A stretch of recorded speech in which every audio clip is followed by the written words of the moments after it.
So House Speaker Mike Johnson was asked if he believed Joe Biden's presidency was the will of God. And you could see that he was immediately backed into a corner with this one, because he's a guy that goes around saying that he's a Bible-believing Christian. He believes the Bible is 100% true, and he believes that God is who puts people in positions of authority. So he's kind of deer in headlights for a minute. He realizes, hey, I've said that, now I got to own up to it. And he does. He says, yeah, I do. I believe that the Bible is the Word of God. I'm a Bible-believing Christian, and I believe that God puts people in positions of authority. And when he said that, I'm saying to myself, okay, then why do you oppose Joe Biden? Why are you working so hard against Joe Biden? Why was you for the election being overturned? Why did people storm the Capitol and try to overturn an election that was God's will?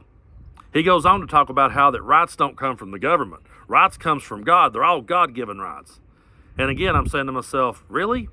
Aren't you the one that uses the government to take away rights from anyone that you disagree with? From anyone who doesn't look like you, sound like you, have the same sexual orientation as you, believe in the same God as you, and vote the same way you do? Because this is a guy that thinks the church should rule over the state. The church should absolutely rule government. But he's talking about his church and his interpretation of it, not yours. Because if you believe in a different God or you go to a different church, that's not what Mike Johnson's talking about. So how he can sit there and act like that he's the guy that is for God-given rights is ridiculous to me. And then he goes on to say, well, I do believe, though, God did put Joe Biden in power, basically, but God gave us free will. And so we have the power to rise up and vote Joe Biden out in November. We'll make a better decision the next time. Again, Mike Johnson, if Joe Biden was put in power by God, why are you encouraging people to oppose God's will? Why not just work with Joe Biden if that's who God chose to lead? I mean, it's so ridiculous that they say these things. They don't realize when they do that they back themselves into corners, and that anybody with a voice of reason can call it out for the bullshit that it is. I've said this so many times, but it's worth repeating. I don't care which side of the political aisle you fall on. I don't care where you fall in the religious spectrum, where you believe, if there is a God, if there isn't, whatever the case may be. No one should want a politician in office who makes their decisions based on their religious beliefs, because religious beliefs are open to interpretation. Right here in the small little town that I live in, I could drive down the road and I could pass 10 churches just in 10 minutes. There's one on every corner. They're right across from one another. Where I used to live, I could literally stand in the parking lot and I could have hollered over into the other parking lots of the churches. That's how close they all were together. They all have a different interpretation of it. They all believe differently, and they all encourage you to come to their church because they're the ones that's got it right and you don't.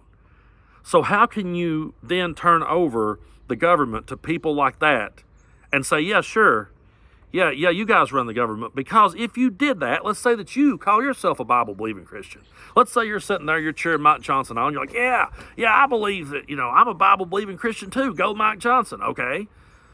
Well, what if he reaches into the Bible and picks out a verse that you don't agree with or that you interpret differently? What if suddenly he says, hey, we have to stone that guy because he was working on Sunday and you was out mowing your grass? And you're going, well, now, wait a minute, hold on. That's open to interpretation. Now, that's Old Testament. Jesus done away with that. But Mike Johnson, the guy in the position of power, he doesn't agree with you. Now, do you see why that it's not very smart to want any sort of religion to have any say over government? Those things are open to interpretation. That's a person's own private and personal beliefs, and I don't have a problem with it. I don't care. Whatever someone wants to believe in the privacy of their own home, as long as they're not affecting other people, I don't care. But I do not want those people to be in a position of power, and I do not want those people praying and thinking that they're the next Moses. That's insane. I wouldn't want a progressive candidate to come out tomorrow and say, I'm the next Abraham, I'm the next Jesus Christ, I'm the next Apostle Paul. I'd be going, hey, this guy might vote like me, but I'm not for this. I don't want this Looney Tune over here that thinks he's the Apostle Paul reincarnated. Nobody should want this. No one should want the brand of politics that Mike Johnson has brought to the national stage. It should actually terrify even people who are Bible-believing Christians. Because just because he says he's a Bible-believing Christian doesn't mean that he aligns perfectly with you, and he could use that same book against you.